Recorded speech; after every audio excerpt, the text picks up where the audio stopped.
D K ಶಿವಕುಮಾರರ ಶ್ರಮ, D K ಶಿವಕುಮಾರರ ನಿಷ್ಠೆ, D K ಶಿವಕುಮಾರರ ಕಾಂಗ್ರೆಸ್ಸಿನ ಆಯಕಟ್ಟಿನ ಜಾಗದಲ್ಲಿ ಅವರು ಆ ಇಡೀ ಒಂದು ಗಂಡಾಂತರಕಾರಿ ಸ್ಥಿತಿಯನ್ನ ನಿಭಾಯಿಸಿದ ರೀತಿ, ಈ ಎಲ್ಲ ರೀತಿಯಲ್ಲೂ ಅವರು ಸಿಎಂ ಪಟ್ಟಕ್ಕೆ ಅವರು ಆಸೆ ಪಟ್ಟದ್ದು ತಪ್ಪಲ್ಲ ಅನ್ನುವಂಥದ್ದು ಪ್ರಾಯಶಃ ಕರ್ನಾಟಕದ ಜನತೆಯ ಒಕ್ಕೊರಲನ ಅಥವಾ ಶೇಕಡ 70-80% ಹೆಚ್ಚು ಜನರ ಅಪೇಕ್ಷೆ ಅಭೀಕ್ಷೆ ಅಂತ ನಾನು ಭಾವಿಸಿದೆ. ಪಕ್ಷಕ್ಕಾಗಿ ಬ್ಯಾನರ್ ಅನ್ನ ಕಟ್ಟಿದ್ದೇನೆ, ನಾನು ಭಾಷಣ ಮಾಡಿ ಬಂದವನಲ್ಲ, ನಾನು ಎಲ್ಲೆಲ್ಲಿಂದ ಬಂದವನಲ್ಲ, ನಾನು ಇದೇ ಪಕ್ಷಕ್ಕೆ ಪ್ರಥಮ ಆಯ್ಕೆಯಲ್ಲೇ ನಾನು ಸಚಿವನಾಗಿದ್ದೇನೆ. ಪಕ್ಷದ ನಿಷ್ಠೆಗಾಗಿ ದುಡಿದಿದ್ದೇನೆ, ಪಕ್ಷಾಂತರ ಮಾಡಿಲ್ಲ. ನನ್ನಿಂದ ಪಕ್ಷಕ್ಕೆ ಯಾವುದೇ ದ್ರೋಹ ಆಗಬಾರದು, ಆಗುವುದಿಲ್ಲ, ಬ್ಲಾಕ್ ಮೇಲ್ ಕೂಡ ಮಾಡುವುದಿಲ್ಲ. ಡಿ ಕೆ ಶಿವಕುಮಾರ್ ಇಡೀ ಮುಳುಗದವನಿಗೆ ಚಳಿ ಹಂಗೇನು ಅನ್ನುವ ಹಂತಕ್ಕೆ ಬಂದಾಗಿದೆ. ಹಾಗಾದ್ರೆ ಹಾಗೆ, ಹೀಗಾದ್ರೆ ಹೀಗೆ, ಎರಡೂ ದಾರಿಯು ನನಗೆ ಸ್ಪಷ್ಟವಾಗಿದೆ, ನಿಮಗೆ ಸ್ಪಷ್ಟವಾಗಿಲ್ಲದೆ ಇರಬಹುದು. I don't care.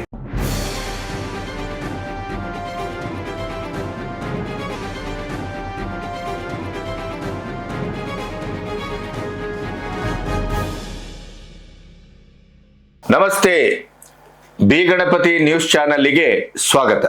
ರಾಜ್ಯ ರಾಜಕೀಯ ಕುರ್ಚಿ ಕದನ ಒಂದು ನಿರ್ಣಾಯಕವಾದ ಹಂತಕ್ಕೆ ಬರ್ತಾ ಇದೆಯೇನೋ ಅಂತ ಅನ್ನಿಸುವಂತ ಸೂಚನೆಗಳು ಸ್ವತಃ ಡಿ ಕೆ ಶಿವಕುಮಾರ್ ಇಂದ ಸಿಗ್ತಾ ಇದೆ. ಈಗಾಗಲೇ ನಾವು ಹೇಳಿದ್ದೇವೆ, ಡಿ ಕೆ ಶಿವಕುಮಾರ್ ಮುಖ್ಯಮಂತ್ರಿ ಪದವಿಯ ಆಸೆಗೆ ಹೈಕಮಾಂಡ್ ಮತ್ತು ಸಿದ್ದರಾಮಯ್ಯನವರು ಸೇರ್ಕೊಂಡೇ ಚಳ್ಳೆ ಹಣ್ಣು ತಿನ್ನಿಸುವಂತ ಒಂದು ಸ್ಥಿತಿಗೆ ಬಂದು ಮುಟ್ಟಿದೆ. ನಾನಿವರನ್ನು ನಂಬಿಕೊಂಡ್ರೆ ಆಗೋದಿಲ್ಲ ಅನ್ನುವಂಥ ನಿರ್ಧಾರಕ್ಕೆ ಡಿ ಕೆ ಶಿವಕುಮಾರ್ ಬಂದ್ ಆಗಿದೆ. ಇವರೆಲ್ಲರೂ ಇಲ್ಲಿವರೆಗೆ ಆಡಿದ್ದು ನಾಟಕ ಅನ್ನೋದು ಅವರಿಗೆ ಅರ್ಥ ಆಗಿದೆ. ಇವರು ನನಗಷ್ಟು ಸುಲಭದಲ್ಲಿ ಈ ಚೇರನ್ನ ಬಿಟ್ಕೊಡುವ ಹಾಗೆ ಕಾಣುವುದಿಲ್ಲ.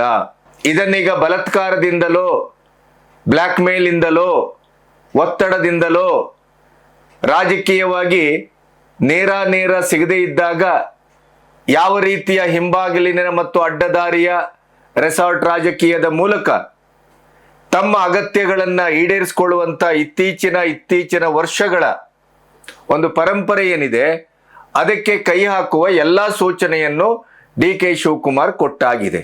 ಆದರೆ ಈಗ ಆಗ್ತಾ ಇರುವ ಬೆಳವಣಿಗೆ, ಅವರು ಬೇರೆ ಬೇರೆ ಕಡೆ ಮಾತಾಡದ ರೀತಿಯನ್ನೆಲ್ಲವನ್ನು ಕ್ರೋಢೀಕರಿಸಿ ನೋಡಿದಾಗ, ಡೂ ಆರ್ ಡೈ, ಅಥವಾ ನೀವು ಕೊಡ್ತೀರಾದ್ರೆ ಕೊಡಿ, ಕೊಡದೇ ಇದ್ರೆ ನನ್ನ ಬೇರೆ ದಾರಿ ಇದೆ ಅನ್ನುವಂಥ ಆ ದಾರಿಯನ್ನ ಸ್ವಲ್ಪ ಸುಗಮವಾಗಿಸಿಕೊಳ್ಳುವಂತ ದಿಕ್ಕಿನತ್ತ ಡಿ ಕೆ ಶಿವಕುಮಾರ್ ಸ್ಪಷ್ಟವಾದ ಹೆಜ್ಜೆ ಹಾಕ್ತಾ ಇದ್ದಾರ. ನಂಬರ್ 1, ನಂಬರ್ 2 ಅಂತ ಏನಾದ್ರೂ 2 ಆಪ್ಷನ್ ಇಟ್ಕೊಂಡು ಹೊರಟಿದಾರ. ಇವರು ಕೊಡುವ ಭರವಸೆಗಳನ್ನೆಲ್ಲ ನಂಬಿಕೊಂಡು ಇಲ್ಲಿವರೆಗೆ ಬಂದು ಕೊನೆಗೂ ಇವರು ನನಗೆ ಬೆನ್ನಿಗೆ ಚೂರಿ ಹಾಕ್ತಾರೆ ಅನ್ನುವಂತ ಒಂದು ಅರಿವು ಸ್ಪಷ್ಟವಾಗಿ ಡಿ ಕೆ ಶಿವಕುಮಾರ್ಗೆ ಆದದ್ರಿಂದ ಈಗ ಕೊಡುವ ಭರವಸೆಯನ್ನೂ ಕೂಡ ಅವರು ಪೂರ್ಣವಾಗಿ ನಂಬದೇನೆ ಆಂಶಿಕವಾಗಿ ನಂಬ್ತಾ ಇದ್ದಾರ. ಕೊಟ್ರೆ ಕೊಡಿ, ಇಲ್ಲದೇ ಇದ್ರೆ ನನ್ನ ದಾರಿ ಇದೆ ಇನ್ನೊಂದು ಅನ್ನುವಂತ ಎರಡೂ ದಾರಿಗಳನ್ನ ಬಹಿರಂಗವಾಗಿ ಅವರು ಸ್ಪಷ್ಟಪಡಿಸ್ತಾ ಇದ್ದಾರ ಅನ್ನುವಂತ ಒಂದು ರಾಜಕೀಯ ವಿಶ್ಲೇಷಣೆಗೆ ಆಹಾರವಾಗುವ ರೀತಿಯಲ್ಲಿ ವಿದ್ಯಮಾನಗಳು ನಡೆದಿದ್ದಾವೆ. ಅವರ ಮಾತುಕತೆಗಳು ನಡೀತಾ ಇದೆ. ಪಬ್ಲಿಕ್ ಅಲ್ಲಿ ಮಾಧ್ಯಮದೊಟ್ಟಿಗೆ ನೇರ ಸವಾಲುಗಳನ್ನ ಸರ್ಕಾರಕ್ಕೂ ಸಿದ್ದರಾಮಯ್ಯನವರಿಗೂ ಹೈಕಮಾಂಡಿಗೂ ಏಕಕಾಲದಲ್ಲಿ ಹಾಕಿದ ಹಾಗೆ ಕಾಣ್ತಾ ಇದೆ. ಅದು ಹೇಗೆ, ಯಾವ ರೀತಿ? ಈಗ ಮಾಗಡಿಯಲ್ಲಿ ಲೇಟೆಸ್ಟ್ ಆಗಿ ಈ ವಿಡಿಯೋಕ್ಕೆ ಕೂತ್ಕೊಳ್ಳುವ ಹೊತ್ತಿಗೆ ಬಂದಂತ ಒಂದು ಸುದ್ದಿ ಏನು, ಮಾಗಡಿಯ ಒಂದು ಕಾರ್ಯಕ್ರಮದಲ್ಲಿ ಡಿ ಕೆ ಸಿಎಂ ಆಗಬೇಕು, ಮುಖ್ಯಮಂತ್ರಿ ಡಿ ಕೆ ಅಂತ ಕೂಗ್ತಾ ಇದ್ರು ಜನ. ಯಾವಾಗ್ಲೂ ಸುಮ್ಮನುಡಿರೋ, ಕಾಲ ಬಂದಾಗ ಏನಾಗಬೇಕು ಅದಾಗತ್ತೆ, ಪ್ರಯತ್ನಕ್ಕೆ ಫಲ ಸಿಗದೆ ಇದ್ರು ಪ್ರಾರ್ಥನೆಗೆ ಫಲ ಸಿಗತ್ತೆ, ನನಗೆ ಕಾಲದ ಮೇಲೆ ಸಮಯದ ಮೇಲೆ ನಂಬಿಕೆ ಇದೆ, ಅದು ಯಾವುದೂ ಆಗದೆ ಇದ್ರು ನನ್ನ ಮೇಲೆ ನನಗೆ ವಿಶ್ವಾಸ ಇದೆ. ಈ ರೀತಿಯ ಒಗಟಿನ ಮಾತು ಮತ್ತು ಧ್ವನ್ಯಾರ್ಥದ ಮಾತನ್ನ ಆಡುವುದರಲ್ಲಿ ಇತ್ತೀಚೆಗೆ ಡಿ ಕೆ ಶಿವಕುಮಾರ್ ಎತ್ತಿದ ಕೈ. ವಾಚ್ಯವಾಗಿ ಯಾವುದ ಮಾತನ್ನೂ ಆಡ್ತಾ ಇಲ್ಲ ಅವರು. ಬಹಳ ಗಂಭೀರವಾಗಿ ಒಂದು ಪದಕ್ಕೆ, ಒಂದು ಮಾತಿಗೆ 4 ಅರ್ಥ ಹೊಮ್ಮಿಸುವಂತ ರೀತಿಯಲ್ಲಿ ಅವರು ಇತ್ತೀಚೆಗೆ ಮಾತಾಡ್ತಾ ಇರೋದನ್ನ ಗಮನಿಸಿದ್ರೆ, ಡಿ ಕೆ ಶಿವಕುಮಾರ್ ನಾವು ಕಂಡಷ್ಟು ಸೀದಾ ಸಾದಾ ಅಲ್ಲ. ಅವರೇ ಹೇಳ್ಕೊಡುವ ಹಾಗೆ ನಾನೊಬ್ಬ ಸ್ಟ್ರೀಟ್ ಫೈಟರ್. ಹೌದು, ಅವರು ಸ್ಟ್ರೀಟ್ ಫೈಟರೇ. ಆದರೆ ಅವರ ಇಡೀ ಭಾವ ಮತ್ತು ಬದುಕುವ ಅಭಿವ್ಯಕ್ತಿ ಅದು ಒಂದು ನಿರ್ದಿಷ್ಟವಾದಂಥ ಅಧ್ಯಯನ ಮತ್ತು ಅನುಭವ ಪ್ರಜ್ಞೆಯಿಂದ ಕೂಡಿದೆ ಅನ್ನೋದಕ್ಕೆ ಅವರ ಮಾತುಕತೆಗಳು ಇತ್ತೀಚೆಗೆ ನಮಗೆ ಹಲವು ಬಾರಿ ವಿಸ್ಮಯವನ್ನು ಹುಟ್ಟಿಸಿದೆ ಮತ್ತು ಸಾಕ್ಷ್ಯಗಳನ್ನು ಕೊಟ್ಟಿದೆ. ಹಾಗಾದರೆ ಕುಮಾರಸ್ವಾಮಿ ಅಂತವರು, ಬಿಜೆಪಿ ಅಂತವರು, ಡಿ.ಕೆ. ಶಿವಕುಮಾರ್ ಮತ್ತು ಡಿ.ಕೆ. ಶಿವಕುಮಾರ್ ಬಣದ ಟೆಲಿಫೋನ್ ಅನ್ನ ಕದ್ದಾಲಿಸ್ತಾ ಇದ್ದಾರೆ ಸಿದ್ದರಾಮಯ್ಯನವರು, ಇತ್ಯಾದಿ ಇತ್ಯಾದಿ ಅಂತ ಎಲ್ಲ ಆರೋಪ ಮಾಡಿದ್ದಕ್ಕೂ ಸಿದ್ದರಾಮಯ್ಯನವರು ಉತ್ತರ ಕೊಟ್ಟಿದ್ದಾರೆ. ಅದಕ್ಕೆ ಪರ್ಯಾಯವಾಗಿ ಇವರು ಅದಕ್ಕೆ ಸ್ಪಂದಿಸಿದ್ದಾರೆ. ಈ ಎಲ್ಲ ವಾತಾವರಣಗಳ ಮಧ್ಯೆ ಡಿ.ಕೆ. ಶಿವಕುಮಾರ್ ಹೆಚ್ಚು ನಿಖರ ಮತ್ತು ಸ್ಪಷ್ಟವಾದಂಥ ರಾಜಕೀಯ ಹೆಜ್ಜೆಯನ್ನ ಇಡ್ತಾ ಇದ್ದಾರೆ ಅಂತ ಅನಿಸ್ತಾ ಇದೆ. ಅದೇನು? ಸರ್ಕಾರಕ್ಕೆ ಸವಾಲೊಡ್ಡುವ, ಹೈಕಮಾಂಡ್ಗೆ ಸವಾಲೊಡ್ಡುವ ಮತ್ತು ಹೀಗಾದರೆ ಓಕೆ, ಹಾಗಾಗದೇ ಇದ್ರೆ ಏನು ಅನ್ನುವಂಥ ಆಲೋಚನೆಯನ್ನು ಮಾಡಿದ ಹಾಗೆ ಕಾಣ್ತಾ ಇದೆ. ಈ ಎಲ್ಲ ವಿವರಗಳನ್ನು ನಿಮ್ಮೊಟ್ಟಿಗೆ ಹಂಚ್ಕೋಬೇಕು. ಇಲ್ಲಿಯವರೆಗೆ ನನ್ನ ಚಾನೆಲ್ ಅನ್ನು ಸಬ್ಸ್ಕ್ರೈಬ್ ಮಾಡದೇ ಇದ್ರೆ ಸಬ್ಸ್ಕ್ರೈಬ್ ಮಾಡಿ. ಸ್ವತಂತ್ರ ಪತ್ರಿಕೋದ್ಯಮಕ್ಕೆ ಆರ್ಥಿಕವಾಗಿ ಬೆಂಗಾವಲಾಗಿ. ನಂಬರ್ 1, ಈಗ ಬಜೆಟ್ಟಿನ ಸಿದ್ಧತೆಯೂ ನಡೀತಾ ಇದೆ. ಬಜೆಟ್ಟಿನಲ್ಲಿ ಬೇರೆ ಬೇರೆ ರೀತಿಯ ಇಂದಿರಾ ಕಿಟ್ಟು ಇತ್ಯಾದಿ ಎಲ್ಲವನ್ನ ಕೊಡುವ, ಆಮೇಲೆ ಪಂಚಭಾಗ್ಯಗಳಲ್ಲಿ ಬಡವರು ಅದನ್ನು ಸ್ವೀಕರಿಸಲಿ, ಶ್ರೀಮಂತರು ಅದನ್ನು ಗಿವ್ ಅಪ್ ಮಾಡಲಿ, ಈ ಥರದ ಬೇರೆ ಬೇರೆ ಆಲೋಚನೆಗಳು ಹೊರ ಬರ್ತಾ ಇದೆ. ಅದೇನು ನಾವು ಅದರ ಬಗ್ಗೆ ತರ್ಕಿಸುವ ಮೊದಲೇ ಇನ್ನೇನು ಬಜೆಟ್ ಮಂಡನೆ ಆಗುವ ಕ್ಷಣಗಣನೆ ನಡೀತಾ ಇದೆ. ಆದರೆ ಬಜೆಟ್ ಮಂಡನೆ ಆದಮೇಲೆ ಬಜೆಟ್ಟು ಆಯ್ಕೆ ಆಗಬೇಕಲ್ಲ, ಅನುಮತಿ ಪಡಬೇಕಲ್ಲ, ಓಕೆ ಆಗಬೇಕಲ್ಲ. ಆ ಒಂದು ಬಹಳ ಸಂದಿಗ್ಧವಾದ ಪರಿಸ್ಥಿತಿ ಈ ಸರಿ ಒಂದು ಸವಾಲಾಗಿ ಕಾಣ್ಕೊಳ್ಳುವ ಸಾಧ್ಯತೆ ಇದೆ. ಈ ಹಿನ್ನೆಲೆಯಲ್ಲಿ ಸಿದ್ದರಾಮಯ್ಯನವರು ಒಂದು ಫಂಕ್ಷನ್ನಲ್ಲಿ ಫೋನ್ ಕದ್ದಾಲಿಕೆ ಬಗ್ಗೆ ಕೇಳಿದಾಗ ಹೇಳಿದರು, ಡಿ.ಕೆ. ಶಿವಕುಮಾರ್ ಒಬ್ಬ ನಿಷ್ಠಾವಂತ ಕಾರ್ಯಕರ್ತ, ಪಕ್ಷನಿಷ್ಠ. ಅವರು ಎಡ್ಡದಾರಿಯೋ ಅಡ್ಡದಾರಿಯೋ ಆ ದಾರಿಯೋ ಈ ದಾರಿಯಲ್ಲೆಲ್ಲ ಹೋಗುವ ಮನುಷ್ಯ ಅಲ್ಲ. ನೇರ ನಮ್ಮದು ಅವ್ರದ್ದು ಸಂಬಂಧ ಹಾಲು ಜೇನು. ಅದಕ್ಕೆ ಯಾರಾದ್ರೂ ಹುಳಿ ಹಿಂಡ್ಲಿಕ್ಕೆ ಬಂದ್ರೆ ಹುಂಡಿದ ಹುಳಿಯೇ ಅದು ಪ್ರತ್ಯೇಕವಾಗಿ ನಿಲ್ತದೆ ಹೊರತು ನಮ್ಮ ಹಾಲು ಜೇನಿಗೆ ಏನೋ ಸಂಬಂಧಕ್ಕೆ ಕೆಡಿಸುವಂತ ಕೆಲಸವನ್ನ ಯಾರೂ ಯಶಸ್ವಿಯಾಗಿ ಮಾಡ್ಲಿಕ್ಕೆ ಸಾಧ್ಯ ಇಲ್ಲ. ಇದನ್ನ ಡಿ.ಕೆ. ಶಿವಕುಮಾರ್ ಅವರಿಗೆ ಕೇಳಿದ್ರೆ ಪತ್ರಕರ್ತರು ಹಾಲು ಜೇನಂತೆ ನಿಮ್ಮ ಸಂಬಂಧ ಏನು, ಹೇಗೆ, ಅಥವಾ ಬೇವು ಬೆಲ್ಲವೋ, ಯುಗಾದಿ ಬರ್ತಾ ಇದೆ, ಅದಕ್ಕೆ ಅವರು ನಗನಗುತ್ತಾನೆ ಉತ್ತರ ಕೊಟ್ಟರು. ಈಗ ಬಜೆಟ್ ಮಂಡನೆ ಆಗುವಂತ ಈ ಸಂದರ್ಭದಲ್ಲಿ ಡಿ.ಕೆ. ಶಿವಕುಮಾರ್ ಅವರಿಗೆ ಬಜೆಟ್ಟಿನ ಬಗ್ಗೆ ಕೇಳಿದರು. ಇದು ಬಹಳ ಮುಖ್ಯವಾದದ್ದು. ಮತ್ತೆ ಡಿ.ಕೆ. ಶಿವಕುಮಾರ್ ಅವರನ್ನ ಇಲ್ಲಿವರೆಗೆ ಹತ್ತಿರದಿಂದ ಕಂಡವರಿಗೆ ಈ ಮಾತು ಬಹಳ ಬಹಳ ಗಂಭೀರವಾಗಿ ಮತ್ತು ನೇರವಾಗಿ ಸಲಾಕೆ ಹಾಗೆ ತಟ್ಟುವ ಹಾಗೆ ಇದೆ. ಬಜೆಟ್ಟಿನ ಬಗ್ಗೆ ಕೇಳಿದಾಗ ಅವರು ಎಷ್ಟು ಸ್ಪಷ್ಟವಾಗಿ ಮಾತಾಡಿದರು. ಒಂದೊಂದಾಗಿ ನಿಮ್ಮ ಎದುರು ಇರ್ತಾ ಹೋಗ್ತಾರೆ. ಯಾಕೆಂದ್ರೆ 10ನೇ ತಾರೀಕಿಗೆ ಭೋಜನಕೂಟವೂ ಇದೆ. ಅವರ ಅಧ್ಯಕ್ಷರಾಗಿ 6 ವರ್ಷ ಆಗಿದೆ. ಹೊಸ ರಕ್ತ, ಹೊಸ ಆಲೋಚನೆ ಬರಬೇಕು. ನಾವೇನಿದ್ರು ಈಗ ವಯಸ್ಸಾಯ್ತು, ನಮಗೆ ಹಿರಿಯರಾಗ್ಬಿಟ್ರೆವು ನಾವು, ಅದರಿಂದ ಹೊಸಬರಿಗೆ ಅವಕಾಶ ಕೊಡಬೇಕು. ಬಹಳ ಜನ ಪ್ರಯತ್ನ ಮಾಡ್ತಾ ಇದ್ದಾರೆ. ಏನೇನು ಪ್ರಯತ್ನ, ಹೇಗೆ ಆಗ್ತಾ ಇದೆ ಇವೆಲ್ಲವೂ ನನಗೆ ಗೊತ್ತಿದೆ. ನನ್ನ ಮೌನವನ್ನ ತಪ್ಪಾಗಿ ಅರ್ಥೈಸ್ಕೋಬೇಡಿ. ನಾನು ಸುಮ್ಮನಿದ್ದೇನೆ ಅಂತಂದ್ರೆ ಏನು ಮಾಡ್ತಾ ಇಲ್ಲ ಅಂತ ಅರ್ಥ ಅಲ್ಲ. ಈ ರೀತಿಯ ಮಾತನ್ನ ಅವರು ಬಹಳ ಸ್ಪಷ್ಟವಾಗಿ ಹೇಳಿದ್ದಾರೆ. ಅಧ್ಯಕ್ಷ ಪದವಿಯನ್ನ, ಕೆಪಿಸಿಸಿ ಅಧ್ಯಕ್ಷ ಪದವಿಯನ್ನ ಬಿಟ್ಟುಕೊಡುವ, ರಾಜೀನಾಮೆ ಕೊಡುವ ಸುದ್ದಿಯನ್ನು ಹೇಳಿದ್ದಾರೆ. ಒಂದೊಂದಾಗಿ ನೋಡ್ತಾ ಹೋದರೆ ಈ ಒಟ್ಟು ಮಾತಿನ ನಿರ್ಧಾರದ ಹಿಂದೆ ಡಿ.ಕೆ. ಶಿವಕುಮಾರ್ ಅವರ ಯಾವ ರಾಜಕೀಯ ತಂತ್ರ ಅಡಗಿದೆ. ಮೊದಲಾಗಿ ಬಜೆಟ್ಟು ಸತ್ಯ ಹೇಳಬೇಕು ಅಂದ್ರೆ ಡಿ.ಕೆ. ಶಿವಕುಮಾರ್ ಬಗ್ಗೆ ಯೋಚನೆ ಮಾಡಿದಾಗ ಕೆಲವು ಬಾರಿ ಭಾವುಕರಾಗಬೇಕಾಗತ್ತೆ. ಕೊಟ್ಟ ಮಾತು, ಆಣೆ, ಪ್ರಮಾಣ, 2.5 ವರ್ಷ, ಸೋನಿಯಾ ಗಾಂಧಿ, ಪ್ರಿಯಾಂಕಾ ವಾದ್ರಾ ಅವರ ಭರವಸೆ, ನೀವೇನು ಹೆದರಬೇಡಿ, ನಾವಿದ್ದೇವೆ, 2.5 ವರ್ಷ ಆದ ತಕ್ಷಣ ನಿಮ್ಮನ್ನ ಮುಖ್ಯಮಂತ್ರಿ ಪದವಿ ಕೂಡಿಸ್ತೇವೆ, ಈ ತರ ಎಲ್ಲ ಹೇಳಿದ್ರಿಂದ ಏನು 2.5 ವರ್ಷ ಮುಗಿತಾ ಇದ್ದಾಗಲೇನೆ ಅವರು ಪ್ರಸ್ತಾಪನೆಯನ್ನು ಇಟ್ಟರು, ಪ್ರಯತ್ನವನ್ನು ಮಾಡಿದ್ರು. ಏನೇನೆಲ್ಲ ಗಂಡಾಂತರಕಾರಿ ಅವರಿಗೆ ಮೂಗಿಗೆ ತುಪ್ಪ ಹಚ್ಚುವ ಕೆಲಸವನ್ನ ಹೈಕಮಾಂಡ್ ಮತ್ತು ಸಿದ್ದರಾಮಯ್ಯನವರು ಕೂಡಿ ಮಾಡಿದ್ರು ಅನ್ನೋದನ್ನ ಕಳೆದ ವಿಡಿಯೋದಲ್ಲಿ ನಿಮ್ಗೆ ಹೇಳಿದ್ದೇನೆ.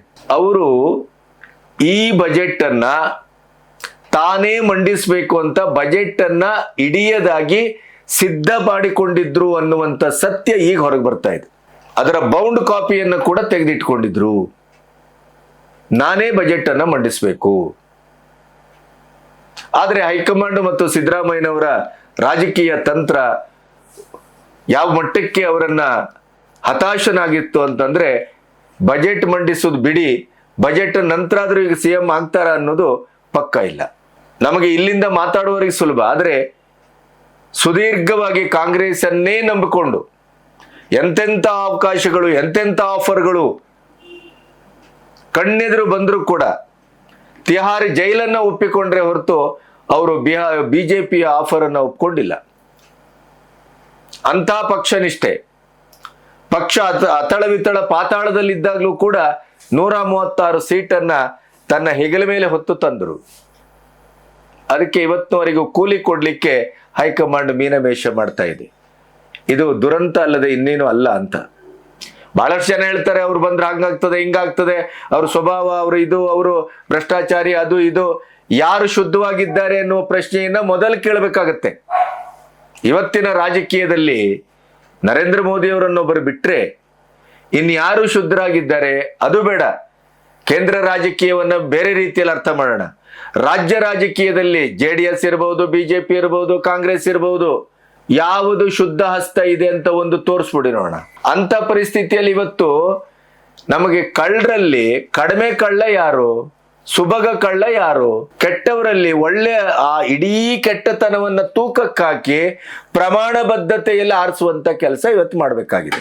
ಹಾಗಾಗಿ DK ಶಿವಕುಮಾರರ ಶ್ರಮ, DK ಶಿವಕುಮಾರರ ನಿಷ್ಠೆ, DK ಶಿವಕುಮಾರರ ಕಾಂಗ್ರೆಸ್ಸಿನ ಆಯಕಟ್ಟಿನ ಜಾಗದಲ್ಲಿ ಅವರು ಆ ಇಡೀ ಒಂದು ಗಂಡಾಂತರಕಾರಿ ಸ್ಥಿತಿಯನ್ನ ನಿಭಾಯಿಸಿದ ರೀತಿ, ಈ ಎಲ್ಲ ರೀತಿಯಲ್ಲೂ ಅವರು CM ಪಟ್ಟಕ್ಕೆ ಅವರ ಆಸೆ ಪಟ್ಟದ್ದು ತಪ್ಪಲ್ಲ ಅನ್ನುವಂಥದ್ದು ಪ್ರಾಯಶಃ ಕರ್ನಾಟಕದ ಜನತೆಯ ಒಕ್ಕೊರಲನ ಅಥವಾ ಶೇಕಡ ಒಂದು 70-80% ಹೆಚ್ಚು ಜನರ ಅಭೀಕ್ಷೆ ಅಂತ ನಾನು ಭಾವಿಸಿದ್ದೇನೆ. ಈಗ ಬಜೆಟ್ ಬಗ್ಗೆ ಕೇಳ್ತಾರೆ, ಸರ್ ಬಜೆಟ್ ಆಗ್ತಾ ಇದೆ, ಈಗ ಬಜೆಟ್ ಆದ್ಮೇಲಾದ್ರೂ ನಿಮಗೇನಾದ್ರೂ ಅವಕಾಶ ಸಿಗಬಹುದಾ, ಬಜೆಟ್ ಬಗ್ಗೆ ಏನ್ ಹೇಳ್ತೀರಿ? ಆವಾಗ ಅವರು ಎಷ್ಟರ ಮಟ್ಟಿಗೆ ಸ್ಪಷ್ಟವಾಗಿ ನೇರವಾಗಿ ಹೇಳ್ತಾರೆ ಅಂತಂದ್ರೆ, ಬಜೆಟ್ ಎಲ್ಲ ಯಾರಿಗೆ ಬೇಕ್ರಿ, ನನಗೆ ಬಜೆಟ್ ಬೇಕಾಗಿಲ್ಲ. ಬಜೆಟ್ ಬೇಕಾದವರು ಕೆಲವರು ಬೇರೆಯವರು ಇದ್ದಾರೆ, ಅವ್ರು ಬೇರೆಯವರು ಬಜೆಟ್ ಬೇಕಾಗಬಹುದು, ನನಗೆ ಬಜೆಟ್ ಬೇಕಾಗಿಲ್ಲ. ನನಗೆ ಕೆಲಸ ಮಾಡೋನು ನಾನು, ಬೆಂಗಳೂರಿಗೆ ನನ್ನ ಇಲಾಖೆಯಲ್ಲಿ ನಾನು ಏನು ಮಾಡಿದ್ದೇನೆ ಅನ್ನೋದನ್ನ ನಿಮಗೆ ಲಿಸ್ಟ್ ಕೊಡ್ತೇನೆ. ನನಗೆ ಕೆಲಸ ಮಾಡುವವನಿಗೆ ಬಜೆಟ್ ಬೇಕಾಗಿಲ್ಲ. ಬಜೆಟಿನ ಬಗ್ಗೆ ಹೆಚ್ಚು ನಿರೀಕ್ಷೆಯನ್ನು ಇಟ್ಕೋಬೇಡಿ ಅನ್ನುವಂತ ಮಾತನ್ನ DK ಶಿವಕುಮಾರ್ ಹೇಳಿದ್ದಾರೆ. ಇದು ಯಾಕೆ ಹೇಳಿದ್ರು ಅನ್ನೋದು ಈಗ ಪ್ರಶ್ನೆ. ಬಜೆಟ್ಟೇ ಬೇಡ ಅಂತಿದ್ದಾರೆ, ನನಗೆ ಬಜೆಟ್ ಅಗತ್ಯ ಇಲ್ಲ ಅಂತ ಹೇಳ್ತಾ ಇದ್ದಾರೆ. ಬಜೆಟ್ ಬೇಕಾದವರಿಗೆ ಬೇಕಾಗಿರಬಹುದು, ನನಗೆ ಬೇಕಾಗಿಲ್ಲ ಬಜೆಟ್. ಬಜೆಟ್ನಿಂದ ಏನು ನಿರೀಕ್ಷೆ ಮಾಡಬೇಡ್ರಿ, ಅದರ ಅವಶ್ಯಕತೆ ನನಗಿಲ್ಲ ರೀ. ಬಜೆಟ್ ಇರ್ಲಿ ಇಲ್ದೆ ಇರ್ಲಿ, ನಾನು ಕೆಲಸ ಮಾಡ್ತಾ ಮುಂದೋಗ್ತೇನೆ. ಬೇರೆಯವರಿಗೆ ಬಜೆಟ್ ಬೇಕಾಗ್ಬೋದು, ನನಗೆ ಏನು ಬಜೆಟ್ ಬೇಡ. ನಮಗೆ ದೇವರು ಬಜೆಟ್ ಸೇರಿಸಿ ಕೆಲಸ ಮಾಡುವಂತ ಕಳಿಸಿದ್ದಾರೆ. ಇಂಥ ಒಂದು ಮಾತನ್ನ ಆಡಿದ್ರು ಅಂತಾದ್ರೆ ಬಜೆಟಿನ ಪರಿಸ್ಥಿತಿ ಏನು? ಒಂದು DK ಶಿವಕುಮಾರ್ ಅವರಿಗೆ ಬಜೆಟಿನ ಬಗ್ಗೆ ಆಸಕ್ತಿ ಇಲ್ಲ, ಬಜೆಟಿನ ಬಗ್ಗೆ ನಿರೀಕ್ಷೆ ಇಲ್ಲ, ನನಗೆ ಬಜೆಟ್ ಬೇಡ. ಹಾಗಾದ್ರೆ ಈ ಬಜೆಟ್ ಅನ್ನ ಅನುಮೋದನೆಯ ಸಂದರ್ಭದಲ್ಲಿ DK ಬಣ ಏನಾದ್ರೂ ಕೈ ಕೊಡ್ತದ? ಹೈಕಮಾಂಡ್ ಕೈ ಕೊಟ್ರೆ, ಹೈಕಮಾಂಡ್ ಈವರೆಗೂ ಕಾಗೆ ಹಾರಿಸ್ದಂಗೆ ಹಾರಿಸ್ತಾ ಹೋದ್ರೆ, ಯಾವುದೇ ಡೇಟ್ ಅನ್ನ ಪಕ್ಕಾ ಮಾಡದೇ ಇದ್ರೆ ಬಜೆಟ್ ಪೂರ್ವದಲ್ಲಿ ಅಥವಾ ಬಜೆಟ್ ಮಂಡನೆ ಆಗಿ ಅದು ಚರ್ಚೆ ಆಗುವಂತ ಹೊತ್ತಿನಲ್ಲಿ ಅನುಮೋದನೆ ಪಡ್ಕೊಳ್ಳುವಂತ ಹೊತ್ತಿನವರೆಗೂ DK ಶಿವಕುಮಾರ್ ಅವರಿಗೆ ಒಂದು ಪಕ್ಕಾ ನಿರ್ದಿಷ್ಟವಾದಂಥ ಹೈಕಮಾಂಡಿನ ಸಂದೇಶ ನಿರ್ಧಾರ ಸಿಗದೇ ಇದ್ದರೆ ಬಜೆಟ್ ಅನುಮೋದನೆ ಸಂದರ್ಭದಲ್ಲಿ ಡಿಕೆಶಿ ಬಣ ಹಾಗಾದ್ರೆ ಕೈ ಕೊಡುತ್ತದ ಅನ್ನುವಂಥ ಒಂದು ಪಾಯಿಂಟು ಇಲ್ಲಿ ಇದೆ ಅಂತ ನನಗನ್ನಿಸ್ತದೆ. ನೋಡಪ್ಪ, ನಾನು ಬಜೆಟ್ ಸುದ್ದಿಗೆ ಹೋಗ್ತಾ ಇಲ್ಲ, ಬೇರೆಯವರಿಗೆ ಬಜೆಟ್ ಬೇಕು, ನನಗೆ ಬಜೆಟ್ ಬೇಡ, ನನ್ನ ಹತ್ರ ಪೆನ್ನು ಕಾಗದ ಇದೆ. ಇದರ ಅರ್ಥ ಏನು? ಬಜೆಟ್ ಬೇಡ, ಬಜೆಟ್ ಬೇಕಾದವ್ರಿಗೆ ಬೇಕು. ನನಗೆ ದೇವರು ಬಜೆಟ್ ಸೇರಿಸೇ ಕೆಲಸ ಮಾಡು ಅಂತ ಕಳಿಸಿದಾನೆ. ಬಜೆಟಿನ ಬಗ್ಗೆ ನನಗೆ ನಿರೀಕ್ಷೆ ಇಲ್ಲ, ನನ್ನ ಹತ್ರ ಪೆನ್ನು ಪೇಪರ್ ಇದೆ. ಅವ್ರ ಮಾತನ್ನು ಕೇಳಿಸ್ತೇನೆ ನಿಮ್ಗೆ. ನನ್ನ ಹತ್ರ ಪೆನ್ನು ಪೇಪರ್ ಇದೆ. ಇದರ ಅರ್ಥ ಏನು? ನಾನು CM ಆಗ್ತೇನೆ, ನನ್ನ ಬಜೆಟ್ ನಾನೇ ಮಾಡ್ಕೊಳ್ತೇನೆ, ನನಗೆ ಈಗಿನ ಈ ಬಜೆಟ್ ಅಗತ್ಯ ಇಲ್ಲ ಅನ್ನುವ ಅರ್ಥವೇ?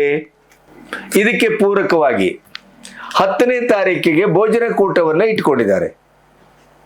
ಎಲ್ಲ ಶಾಸಕರು, ಮಂತ್ರಿಗಳು, ಮೇಲ್ಮನೆ ಸದಸ್ಯರು ಎಲ್ಲರೂ. ಹಾಗಾದ್ರೆ ಏನು? ಅದಕ್ಕೂ ಮೊದಲು ಅವ್ರು ಹೇಳ್ತಾರೆ, ನನಗೆ ಈ ಅಧ್ಯಕ್ಷ ಕುರ್ಚಿಯಲ್ಲಿ ಏನು ಮಾಡಿದ್ದೇನೆ ನನಗೆ ಸಾರ್ಥಕತೆ ಇದೆ, ನಾನು ಪಕ್ಷಕ್ಕಾಗಿ ಏನು ದುಡಿದಿದ್ದೇನೆ ಅದರ ಬಗ್ಗೆ ನನಗೆ ಸಮಾಧಾನ ಇದೆ.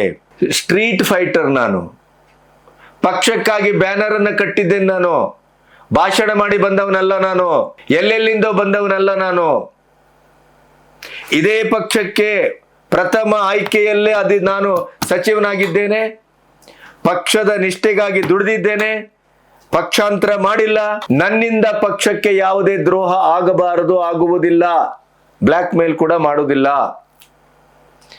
ಒಂದು ತಂದೆಯ ಸ್ಥಾನ ಅದು, ಅಧ್ಯಕ್ಷ ಸ್ಥಾನ ಅಂದ್ರೆ. ಆ ಸ್ಥಾನದಲ್ಲಿ ಕೂತು ನಾಳೆ DK ಶಿವಕುಮಾರ್ ಹೀಗೆ ಮಾಡಬಾರದಿತ್ತು ಅಂತ ನನಗೆ ಬೊಟ್ಟು ತೋರಿಸಬಾರದು. ನೋಡಿ, ಇದು ಬಹಳ ಇಂಪಾರ್ಟೆಂಟ್. ಒಂದು ಕಡೆ ನನ್ನ ಹತ್ರ ಕಾಗದ ಪೆನ್ನು ಇದೆ ಅಂದ್ರೆ ಹೈಕಮಾಂಡ್ ಎಲ್ಲೋ ಒಂದು ಕಡೆ ಇವರಿಗೆ ಭರವಸೆಯನ್ನ ಕೊಟ್ಟಿದ್ದಾರೆ, ಮುಖ್ಯಮಂತ್ರಿ ಆಗ್ತಾರೆ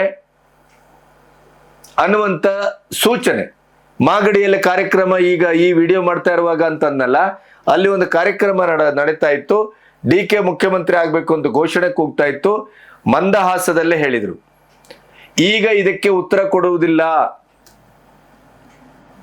ಸದ್ಯದಲ್ಲೇ ಶೀಘ್ರದಲ್ಲೇ ಬಂದು ನಿಮ್ಮೊಟ್ಟಿಗೆ ನೇರವಾಗಿ ಮಾತಾಡ್ತಾನೆ, ಉತ್ತರ ಕೊಡ್ತಾನೆ, ಅದರ ಬಗ್ಗೆ ಚರ್ಚೆ ಮಾಡ್ತಾನೆ ಅಂತ ಅಂದ್ರು. ಅದರ ಅರ್ಥ ಇದು. ಈ ಬಜೆಟ್ ಮತ್ತು ಅದನ್ನ ಸಮೀಕರಿಸಿ ನೋಡಿದ್ರೆ ಎಲ್ಲೋ ಒಂದು ಕಡೆ DK ಶಿವಕುಮಾರ್ ಅವರಿಗೆ ಪಕ್ಕಾ ಭರವಸೆ ಸಿಕ್ಕಿದೆ ಅನ್ನುವಂಥದ್ದು ಸೂಚಿಸ್ತದೆ. ಅದಕ್ಕೆ ಪೂರಕವಾಗಿ ಇನ್ನೊಂದು ನಾವು ಚರ್ಚೆ ಮಾಡೋದಾದ್ರೆ, ಅಥವಾ ಅದರ ಒಟ್ಟು ಮತಿತಾರ್ಥವನ್ನ, DK ಶಿವಕುಮಾರ್ ಈಗ KPCC ಅಧ್ಯಕ್ಷ ಪದವಿಯನ್ನ 6 ವರ್ಷ ಆದ್ಮೇಲೆ ನಾನು ಬಿಡ್ತೇನೆ ಅಂತ ಹೊರಟಿದ್ದಾರೆ. ಈಗ ರಾಜೀನಾಮೆ, ಹೊಸ ನೀರು, ಹೊಸ ಆಲೋಚನೆ ಬರಲಿ, ಬಹಳಷ್ಟು ಜನ ಪ್ರಯತ್ನ ಮಾಡ್ತಾ ಇದ್ದಾರೆ. DK ಬಣ ಏನ್ ಹೇಳ್ತಾ ಇತ್ತು, ಯಾವತ್ತು DK ಶಿವಕುಮಾರ್ CM ಆಗ್ತಾರೋ ಅವತ್ತು ಅವರು KPCC ಅಧ್ಯಕ್ಷ ಸ್ಥಾನಕ್ಕೆ ರಾಜೀನಾಮೆ ಕೊಡ್ತಾರೆ, ಅಲ್ಲಿಯವರೆಗೆ ಕೊಡುವುದಿಲ್ಲ. ಹಾಗಾದರೆ ಕಾಗದವೂ ಇದೆ, ನನ್ನ ಹತ್ರ ಪೆನ್ನು ಇದೆ, ಬಜೆಟ್ ನನಗೆ ಅಗತ್ಯ ಇಲ್ಲ, ಬೇಕಾದವರಿಗೆ ಬಜೆಟ್ಟು, ನನ್ನ ಬಜೆಟ್ ದೇವ್ರು ಮಾಡೇ ಕಳಿಸಿದಾನೆ ಅಂತ ಹೇಳೋ ಮಾತಿಗೂ 10ನೇ ತಾರೀಕಿಗೆ ಭೋಜನ ಕೂಟ, 6 ವರ್ಷ ನಾನು ಅಧ್ಯಕ್ಷನಾದದ್ದಕ್ಕೆ ನನಗೆಲ್ಲರೂ ಸಹಕಾರ ಕೊಟ್ಟಿದ್ದಾರೆ, ಎಲ್ಲರೂ ದುಡಿದಿದ್ದಾರೆ ಪಕ್ಷಕ್ಕಾಗಿ, ನಾವೆಲ್ಲರೂ ಪಕ್ಷವನ್ನ ದುಡಿದು ಬೆಳೆಸಿದ್ದು, ಪಕ್ಷಕ್ಕೆ ಅನ್ಯಾಯ ಆಗಬಾರ್ದು, ಪಕ್ಷಕ್ಕೆ ದ್ರೋಹ ಮಾಡುವ ಮನಸ್ಸಿಲ್ಲ, ಯಾವುದೇ ರೀತಿಯಲ್ಲೂ ಆ ರೀತಿ ಕೆಲಸ ನನ್ನಿಂದ ಆಗೋದಿಲ್ಲ. ಈ ಅಧ್ಯಕ್ಷ ಪದವಿ ಅಂದ್ರೆ ತಂದೆಯ ಸ್ಥಾನ ಇದು, ಈ ಅಧ್ಯಕ್ಷ ಪದವಿಯಲ್ಲಿ ಕೂತ್ಕೊಂಡು DK ಶಿವಕುಮಾರ್ ಹೀಗೆ ಮಾಡ್ಬಿಟ್ರಲ್ಲ ಅಂತದ್ದು ಬರಬಾರ್ದು. ನೋಡಿ, ಇಲ್ಲೂ ಗೊಂದಲ ಇದೆ. ಹಾಗಾದ್ರೆ DKಶಿ ಅವರು ಪದವಿಯನ್ನ ಬಿಟ್ಟು ಅವರಿಗೆ ರಾಜಕೀಯದ ಹುದ್ದೆಯನ್ನ ಸರಿಯಾಗಿ ಕೇಂದ್ರ ಕೊಡದೇ ಇದ್ರೆ ಹೈಕಮಾಂಡು ತನ್ನ ದಾರಿಯನ್ನ ತಾನು ನೋಡ್ಕೊಳ್ಳುವುದಕ್ಕೆ ಈ ಅಧ್ಯಕ್ಷ ಪದವಿಯನ್ನ ಕ್ಲಿಯರ್ ಮಾಡ್ಕೊಳ್ತಾ ಇದ್ದಾರಾ ಅನ್ನುವ ಪ್ರಶ್ನೆಯೂ ಬರ್ತದೆ. ಅಧ್ಯಕ್ಷ ಪದವಿಯಲ್ಲಿ ಕೂತ್ಕೊಂಡು DK ಶಿವಕುಮಾರ್ ಪಕ್ಷಾಂತರ ಮಾಡಿದ್ರು, MLAಗಳನ್ನು ಕರ್ಕೊಂಡು ಅಲ್ಲಿ ಇನ್ನೊಂದು ಪಕ್ಷಕ್ಕೆ ಹೊರಟೋದ್ರು, ಆ ಆಪಾದನೆ ಬರಬಾರದು. DK ಶಿವಕುಮಾರ್ ಅಧ್ಯಕ್ಷ ಸ್ಥಾನದಲ್ಲಿ ಇಂಥ ಕೆಲಸ ಮಾಡಿದ್ರು ಅಂತ ನನ್ನ ಮೇಲೆ ಆಪಾದನೆ ಬರಬಾರದು ಅನ್ನುವಂತ ಏನಾದ್ರೂ ಸೂಚನೆಯ ಇದು ನೀವು ಕೊಟ್ರೆ ಸರಿ, ಕೊಡದೇ ಇದ್ರೆ ನನ್ನ ದಾರಿ ನಾನು ನೋಡ್ಕೊಳ್ತೇನೆ ಅನ್ನುವಂತ ಸ್ಪಷ್ಟ ನಿರ್ಣಯವ. ಬಜೆಟ್ ಬೇಡ್ರಿ ನನಗೆ, ನೀವು ನನಗೆ ಅಧಿಕಾರ ಕೊಡದೇ ಇದ್ರೆ ಬಜೆಟ್ ಅನುಮೋದನೆಗೂ ಬಿಡ್ತಾ ಇಲ್ಲ, ನಾನು ಬಿಡುವುದಿಲ್ಲ. ಬಜೆಟ್ ಬೀಳ್ತದೆ ಅಂತಂದ್ರೆ ಸರ್ಕಾರ ಬೀಳ್ತದೆ ಅಂತ ಅರ್ಥ, ಅದಕ್ಕೂ ಅಡ್ಗಾಲ ಆಗ್ತೇನೆ ಇದ. ಅಥವಾ ಸಿದ್ದರಾಮಯ್ಯನವ್ರ ಬಜೆಟ್ ಬೇಡ ನನಗೆ, ನನ್ನ ಬಜೆಟ್ ನಾನೇ ಮಾಡ್ಕೊಳ್ತೇನೆ, ಹೈಕಮಾಂಡ್ ನನಗೆ ಒಪ್ಪಿಗೆ ಕೊಟ್ಟಿದೆ, ನಾನು ಮುಖ್ಯಮಂತ್ರಿ ಆಗ್ತಾ ಇದ್ದೇನೆ. ಡಿ ಕೆ ಶಿವಕುಮಾರ್ ಬಣ ಮುಖ್ಯಮಂತ್ರಿ ಆಗುವಲ್ಲಿವರೆಗೆ ಕೆಪಿಸಿಸಿ ಅಧ್ಯಕ್ಷ ಸ್ಥಾನಕ್ಕೆ ರಾಜೀನಾಮೆ ಕೊಡುವುದಿಲ್ಲ ಡಿ ಕೆ ಶಿವಕುಮಾರ್ ಸಾಹೇಬರು. ಅವರ ಮುಖ್ಯಮಂತ್ರಿ ಆದ ನಂತರ ಅದೇ ದಿನ ಅವರು ರಾಜೀನಾಮೆ ಕೊಡ್ತಾರೆ ಅಂತ ಹೇಳಿದ್ರಲ್ಲ. ಹಾಗಾದ್ರೆ ಈ ಬಜೆಟ್ಟಿನ ಮೊದಲು, ಬಜೆಟ್ ಮಂಡನೆ ಆಗಿ ಅದು ಅನುಮತಿ ಪಡೆಯುವ ಮೊದಲು ಈಗ ರಾಹುಲ್ ಗಾಂಧಿ, ಸೋನಿಯಾ ಗಾಂಧಿ, ಪ್ರಿಯಾಂಕಾ ವಾದ್ರಾ ಅವರಿಂದ ಇವರಿಗೆ ಗ್ರೀನ್ ಸಿಗ್ನಲ್ ಸಿಕ್ಕಿದೆಯಾ? ಇವತ್ತು ಮಾಗಡಿ ಕಾರ್ಯಕ್ರಮದಲ್ಲಿ ಮಂದಹಾಸದಲ್ಲಿ ನಾನು ಸದ್ಯದಲ್ಲೇ ಬಂದು ನಿಮ್ಗೆ ಉತ್ತರ ಕೊಡ್ತೇನೆ ಅಂತ ಹೇಳುದು, ಮುಖ್ಯಮಂತ್ರಿ ಆಗಿ ಬರ್ತೇನೆ ಆಗ ಉತ್ತರ ಕೊಡ್ತೇನೆ ಅನ್ನುವ ಅರ್ಥವ? ಮುಖ್ಯಮಂತ್ರಿ ಪದವಿಯ ಭರವಸೆ ಸಿಕ್ಕಿದ್ರಿಂದಲೇ ನಾನು 6ನೇ ತಾರೀಕು 6 ವರ್ಷ ಆಯ್ತು, ಆದ್ರಿಂದ 10ನೇ ತಾರೀಕಿಗೆ ಒಂದು ಭೋಜನ ಕೂಟ ಮಾಡಿ ಎಲ್ಲರಿಗೂ ಒಂದು ವಿದಾಯ ಹೇಳಿ ಅವ್ರಿಗೆಲ್ಲರಿಗೂ ಒಂದು ಕೃತಜ್ಞತೆ ಹೇಳುವ ಕಾರ್ಯಕ್ರಮವ ಇದು? ಹೀಗೆ ತರ್ಕ ಮಾಡ್ತಾ ಹೋದ್ರೆ ಈ ರೀತಿಯ ಒಂದು ಧ್ವನಿಯು ಹುಟ್ಟುಕೊಳ್ಳುತ್ತದೆ. ಇದು ಏನು ಎತ್ತ ಅನ್ನೋದು ಸ್ವತಃ ಡಿ ಕೆ ಶಿವಕುಮಾರ್ ಅವ್ರಿಗಷ್ಟೇ ಗೊತ್ತೇ ಹೊರತು ಅದರ ಆಚೆ ಇನ್ನೇನು ನಾವು ಚರ್ಚೆ ಮಾಡಲಿಕ್ಕೆ ಸಾಧ್ಯ ಆಗೋದಿಲ್ಲ. ಹೊಸ ರಕ್ತ, ಹೊಸ ಜನ, ಹೊಸ ಆಲೋಚನೆ ಅವೆಲ್ಲವೂ ಸರಿ, ಆದರೆ ಈ ಬಜೆಟ್ ಬೇಡ ಅನ್ನೋದು, ಖಾಲಿ ಪೇಪರು ಪೆನ್ನು ನನ್ನ ಹತ್ರ ಇದೆ ಅನ್ನೋದು, ಶೀಘ್ರದಲ್ಲೇ ನಿಮಗೆ ಬಂದು ಉತ್ತರ ಕೊಡ್ತೇನೆ ಅದರ ಬಗ್ಗೆ ಅಂತ ಇವತ್ತು ಕಾರ್ಯಕ್ರಮದಲ್ಲಿ ಹೇಳಿರೋದು. ಡಿ ಕೆ ಶಿವಕುಮಾರ್ ಅವರು ಯಾವಾಗ ಸಿಎಂ ಆಗ್ತಾರೋ ಅವತ್ತು ಕೆಪಿಸಿಸಿ ಅಧ್ಯಕ್ಷ ಸ್ಥಾನಕ್ಕೆ ರಾಜೀನಾಮೆ ಕೊಡ್ತಾರೆ. ಯಾರಿಂದಲೂ ರಾಜೀನಾಮೆ ಕೊಡಿಸ್ಲಿಕ್ಕೂ ಆಗುದಿಲ್ಲ, ಇಳಿಸ್ಲಿಕ್ಕೂ ಆಗುದಿಲ್ಲ ಅನ್ನುವಂಥ ಡಿ ಕೆ ಶಿವಕುಮಾರ್ ಅವರ ಬಣದ ಮಾತೇನಿತ್ತಲ್ಲ, ಈಗ ಅವರೇ ಸ್ವತಃ ರಾಜೀನಾಮೆ ಕೊಳ್ಳಿಕ್ಕೆ ಹೊರಟಿದ್ದಾರೆ. ಅವರೇ ಸ್ವತಃ ಈಗ ಭೋಜನ ಕೂಟ, ವಿದಾಯ ಕೂಟವನ್ನ ಮಾಡ್ಲಿಕ್ಕೆ ಹೊರಟಿದ್ದಾರೆ. ಹಾಗಾದ್ರೆ ಮುಖ್ಯಮಂತ್ರಿ ಪದವಿ ಅವರಿಗೆ ಖಚಿತವಾಗಿದೆಯಾ ಅನ್ನುವ ಪ್ರಶ್ನೆ. ಒಮ್ಮೆ ಇದು ಹೌದು ಅಂತಲೇ ಇಟ್ಕೊಳ್ಳೋಣ ಈ ಒಂದು ಭಾಗ. ಹೀಗಾದ್ರೆ ಇದು ಆಗದೇ ಇದ್ರೆ ಬಜೆಟ್ ಬೇಡ್ರಿ,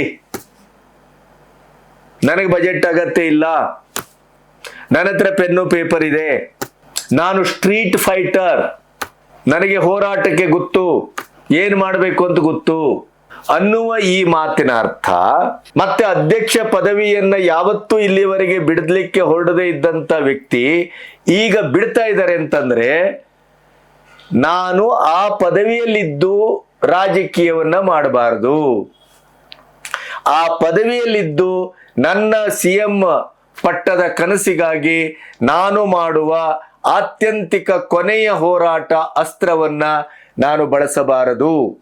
ಅಲ್ಲಿಂದ ಈಚೆ ಬಂದು ಅವರು ಅದನ್ನು ಹೇಳಿದ್ದಾರೆ, DCM ಪಟ್ಟ ಅದು ಬೇರೆಯೇ, ಅಧ್ಯಕ್ಷ ಪಟ್ಟ ಅದು ಬೇರೆಯೇ. ಅಧ್ಯಕ್ಷ ಸ್ಥಾನದಲ್ಲಿ ನಿಂತು ಶಿವಕುಮಾರ್ ಹೀಗೆ ಮಾಡಿದ್ರು ಅಂತ ನಾಳೆ ನನ್ನ ಬಗ್ಗೆ ಆಪಾದನೆ ಬರ್ಕೊಡುದು, ನನ್ನ ಪಕ್ಷ ನಿಷ್ಠೆಯನ್ನ ಯಾರು ಪ್ರಶ್ನಿಸಕೂಡುದು. ಅಂದ್ರೆ ಅಧ್ಯಕ್ಷತೆಯಲ್ಲಿ ಇರುವಲ್ಲಿಯವರೆಗಿನ ನನ್ನ ಪಕ್ಷ ನಿಷ್ಠೆ ಅಂತ ಏನಿತ್ತಲ್ಲ ಅದು ಪ್ರಶ್ನಾತೀತ, ನಿಷ್ಕಳಂಕ, ಮಾದರಿ. ಅಷ್ಟಾಗಿಯೂ ನೀವು ನನಗೆ ಕೊಟ್ಟ ಮಾತಿನ ಪ್ರಕಾರ ನಡ್ಕೊಂಡಿಲ್ಲ,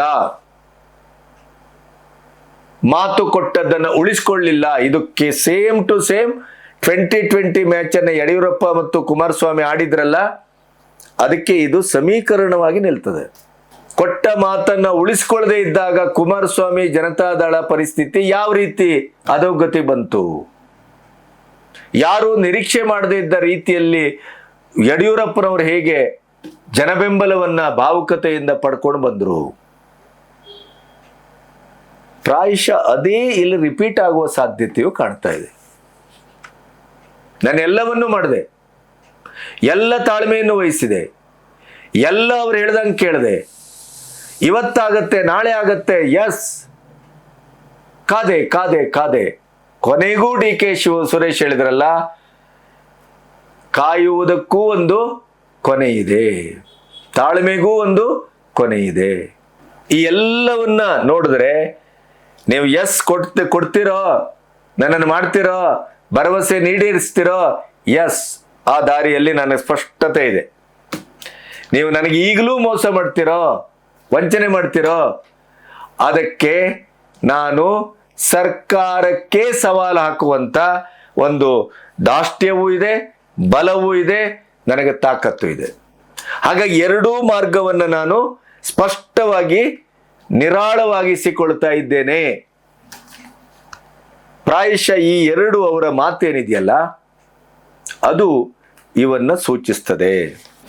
ಮತ್ತೆ ರಾಹುಲ್ ಗಾಂಧಿ ಅವರು ಕೂಡ ಈ ಒಂದು ವಾರದ ಈಚೆ ಎಲ್ಲ ಹಿರಿಯ ಲಾಯರ್ಗಳನ್ನ ಸಂಪರ್ಕಿಸಿ ಡಿ.ಕೆ. ಶಿವಕುಮಾರ್ ಅವರ ಮೇಲೆ ಇದ್ದಂತ ಕೇಸಿನ ಒಳಹೊರಗೇನು, ಅದರ ಸಾಧ್ಯತೆ ಏನು, ನಾಳೆ ನಾವು ಇವರನ್ನು CM ಮಾಡಿದ್ರೆ ಅವ್ರ ಮೇಲೆ ಏನಾದರೂ ಅದನ್ನ ಇನ್ನಿಷ್ಟು ಗಟ್ಟಿಯಾಗಿ ಅವರ CM ಕುರ್ಚಿಗೂ ಮತ್ತು ಕಾಂಗ್ರೆಸ್ಸಿಗೂ ಮುಜುಗರ ಆಗುವಂತ ಪರಿಸ್ಥಿತಿಯನ್ನ ಏನಾದರೂ ಕೇಂದ್ರ ಮಾಡುವ ಸಾಧ್ಯತೆ ಇದೆಯೇ, ಇವೆಲ್ಲವನ್ನ ಚರ್ಚಿಸ್ತಾ ಇದ್ದಾರೆ ಅನ್ನುವಂಥ ವಿಷಯವೂ ಬರ್ತಾ ಇದೆ. ಹಾಗಾಗಿ ಒಳಗಡೆ ಬಹಳ ಸ್ಪಷ್ಟವಾದಂಥ ಒಂದು ಚಲನಶೀಲತೆಯ ವಾತಾವರಣ ಇದೆ ರಾಜಕೀಯವಾಗಿ.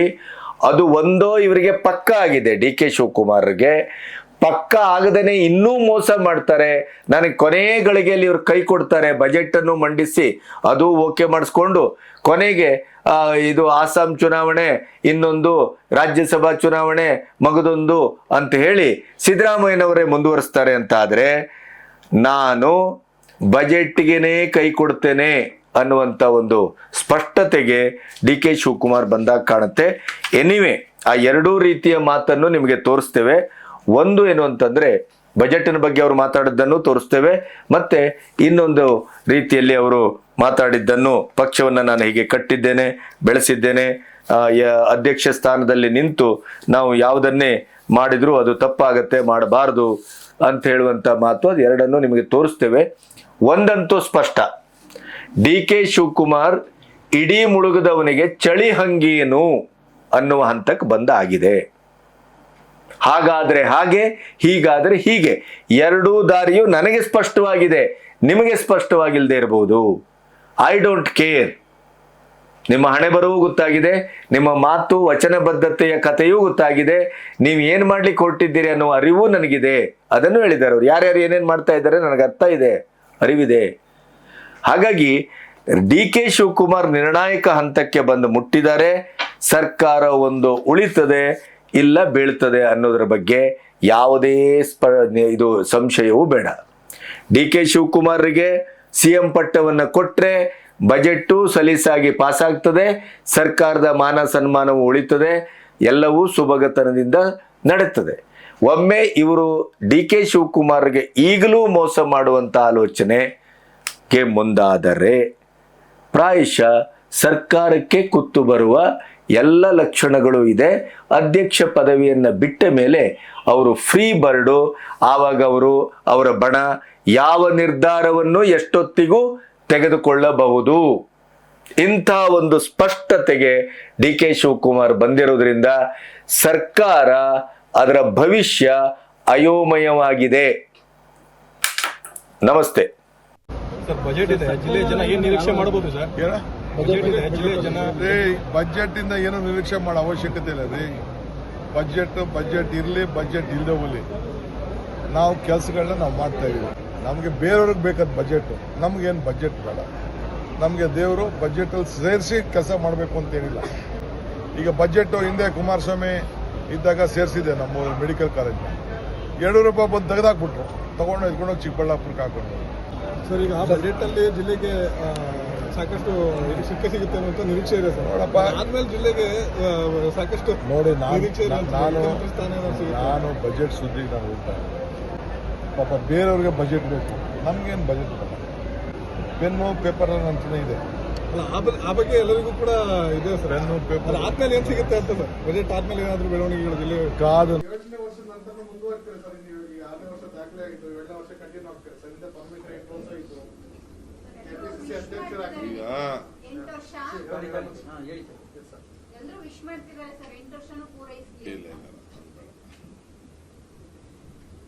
New blood should come. ಹೊಸ ರಕ್ತ ಬರಬೇಕು, ಯಂಗ್ಸ್ಟರ್ಸ್ ಬರಬೇಕು, ಹೊಸ ಆಲೋಚನೆ ಇರಬೇಕು.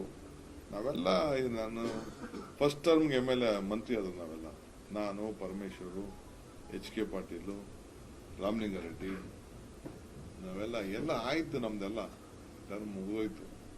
ನಾವೆಲ್ಲ ಸೀನಿಯರ್ ಸಿಟಿಸನ್ ಆಗ್ಬಿಟ್ಟಿದೀವಿ. ಹೊಸಬ್ರು ಬರಲಿ ಸರ್. ಹೊಸ ಬ್ಲಡ್ಡಿಗೆ ಅವಕಾಶ ಕೊಡಕ್ಕೆ ನೀವ್ ಹೇಳ್ಬೇಕು ಸರ್. ನೀವ್ ಇದ್ರೆ ಮತ್ತೊಂದ್ ಕಡೆ ಕೂರಕ್ಕೆ ಚೇರ್ ಇಲ್ಲವಲ್ಲ ಸರ್. ನೋಡಪ್ಪ, ನನ್ನ ಅಭಿಪ್ರಾಯ ತಿಳಿಸಿದ್ದೀನಿ. ಪಾಪ ಹೊಸಬ್ರು ಕೇಳೋರು, ಈಗ ಫಸ್ಟ್ ಟೈಮ್ ಎಷ್ಟೋ ಜನ ನಾವೆಲ್ಲ ಆಗ್ಲಿಲ್ವೇ, ಹಂಗ ಆಸೆ ಇರ್ತದೆ. ಅವ್ರ ಆಸೆನೂ ತಪ್ಪು ಅಂತ ಹೇಳಕ್ ಆಗ್ತದ? ಪಕ್ಷ ಮತ್ತೆ ಸರ್ಕಾರದಲ್ಲಿ ಹೊಸ ಬ್ಲಡ್ ಬರ್ಬೇಕು ಅಂತಾರ. ಪಕ್ಷ ಮತ್ತೆ ಸರ್ಕಾರ ಎರಡರಲ್ಲೂ ಖಂಡಿತ. ನಾನು ಅಷ್ಟೇ, ಸಾಕು ನನ್ಗೆ 6 ವರ್ಷ. ಬೇರೆಯವ್ರು ಮಾಡ್ಬೇಕಲ್ಲ ಪಾಪ. DK ಶಿವಕುಮಾರ್ ಅವರು ಯೋಗಿ ತರ ಮಾಡ್ತಾರೆ ನೋಡಯ್ಯ, ನಾನು ಸ್ಟ್ರೀಟ್ ಫೈಟರ್. ನಾನು ಬರೀ ಇದನ್ನ ಬಸ್ನ ₹3 ಕೊಡಬೇಕು ಅಂತ ಹೇಳಿದ ತಕ್ಷಣ, 3 ಸತಿ ಕೊಡಬೇಕು ಅಂದ ತಕ್ಷಣ ವಿತಿನ್ 1 ಮಿನಿಟ್ ನಾನು ₹1 ಕೋಟಿ ಚೆಕ್ ಕೊಟ್ಟವ್. ನಾನು ಚೆಕ್ ಕೊಟ್ಬಿಟ್ಟು ಹೋಗಿ ಬಸ್ ಸ್ಟ್ಯಾಂಡ್ ಅಲ್ಲಿ ಕೂತ್ಕೊಂಡು ಸಾಯಂಕಾಲಕ್ಕೆ ಇಡೀ ದೇಶದಲ್ಲೇ ಒಂದು ದೊಡ್ಡ ಸಂದೇಶ ಚಾಲನ ಮಾಡಿ ರೈಲ್ ದುಡ್ಡನ್ನು ಕಡಿಮೆ ಮಾಡಿಸಿ ಬಸ್ನು ಫ್ರೀ ಮಾಡಿಸೋ ನಾನು. ಸರ್, ಮುಖ್ಯಮಂತ್ರಿಗಳು ಇದಕ್ಕೊಂದು ಸಮರ್ಥನೆ ಪತ್ರಿಕಾ ಹೇಳಿಕೆಯನ್ನು ಬಿಡುಗಡೆ ಮಾಡಿದ್ದಾರೆ. ನಂದು DK ಶಿವಕುಮಾರ್ ಅವ್ರದ್ದು ಹಾಲು ಜೇನಿನಂತ ಸಂಬಂಧ, ಇದಕ್ಕೆ ಹುಳಿ ಹಿಂಡಿದ್ರೆ ಹುಳಿ ಖಾಲಿ ಆಗುತ್ತೆ ಹೊರತು ಏನು ಪ್ರಯೋಜನ ಆಗಲ್ಲ ಅಂತ. ಆದ್ರೆ ಕೆಲವು ಬೆಳವಣಿಗೆ ನೋಡಿದಾಗ ಇದು ಹಾಲು ಜೇನೋ ಬೇವು ಬೆಲ್ಲನೋ ಗೊತ್ತಾಗ್ತಾ ಇಲ್ಲ ಸರ್. ಯುಗಾದಿ ಬೇರೆ ಹತ್ರ ಬರ್ತಾ ಇದೆ. ಅವರು ಬೇರೆ ತರ ಹೇಳಿದ್ದಾರೆ ಸರ್. ಅವತ್ತರ JDS ಬಿಜೆಪಿಗೆ ಆಪರೇಷನ್ ಮಾಡೋ ಪ್ರಯತ್ನ ನಡೆಸಿದ DK ಶಿವಕುಮಾರ್ ಅಂತ ನಮಗೂ ಒಳ್ಳೆ ಪರೋಕ್ಷ ಉಲ್ಲೇಖ ಮಾಡಿದ್ದಾರೆ. ಆದ್ರೂ DK ಶಿವಕುಮಾರ್ ನಿಷ್ಠಾವಂತ, ಪಕ್ಷ ನಿಷ್ಠ, ಬಗ್ಗಲ್ಲ ಅಂತ ಹೇಳಿದ್ದಾರೆ. ಆ ಪ್ರಯತ್ನ ಮಾಡಿದ್ರು ಅನ್ನೋದು ಒಂದು ಸರ್. ಮತ್ತೆ ನಿಜವಾಗ್ಲೂ ಇದು ಹಾಲು ಜೇನಿನಂತ ಸಂಬಂಧ ಹೌದಾ? ಈ ಪಾರ್ಟಿನ ಯಾವ ಕಾರಣಕ್ಕೂ ನನ್ನಿಂದ ಡ್ಯಾಮೇಜ್ ಆಗಬಾರ್ದು, ನನ್ನಿಂದ ಶಿಸ್ತು ಉಲ್ಲಂಘನೆ ಆಗಬಾರ್ದು. Being A president of A party, ಈ ಚೇರಲ್ಲಿ ನಾನು ಕೂತ್ಕೊಂಡು ಡೆಪ್ಟಿ CM ಬಿಡಿ, ಡೆಪ್ಟಿ CM ಇಸ್ ಡಿಫರೆಂಟ್.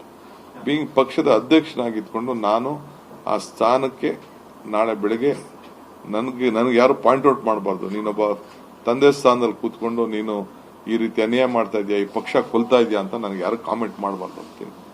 ನಾನು ಬಹಳ ಪೇಷನ್ಸ್ ಆಗಿ ಇದ್ದೀನಿ ಅಷ್ಟೇ. I know what is all acting, ಏನೇನು ನಡೀತಾ ಇದೆ, ಸರಿ ಆಗ್ತಾ ಇದೆಯೋ ಸರಿ ಇಲ್ವೋ ಅದೆಲ್ಲ ನನಗೆ ಅರಿವಿದೆ ನನಗೆ. ಬಟ್ ನನಗೆ ಪಕ್ಷ, ನಾವು ಕಟ್ಟಿರೋ ಪಕ್ಷ ಇದು, ನಾವು ಬೆಳೆಸಿರೋ ಪಕ್ಷ, ನಾವು ಸ್ಯಾಕ್ರಿಫೈಸ್ ಮಾಡಿರೋ ಪಕ್ಷ. ನಮ್ಮಂಗೆ ಸುಮಾರು ಲಕ್ಷಾಂತರ ಜನ ಕಾರ್ಯಕರ್ತರಿಗೆ ತೊಂದರೆ ಆಗಬಾರ್ದು.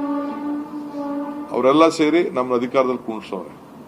ನಮ್ಮ ಸ್ವಾರ್ಥಕ್ಕೋಸ್ಕರ ನನಗೆ ಬ್ಲಾಕ್ ಮೇಲ್ ಮಾಡೋಕ್ಕೂ ಇಂಟ್ರೆಸ್ಟ್ ಇಲ್ಲ, ಪಾರ್ಟಿಗೆ ತೊಂದರೆ ಮಾಡೋಕ್ಕೂ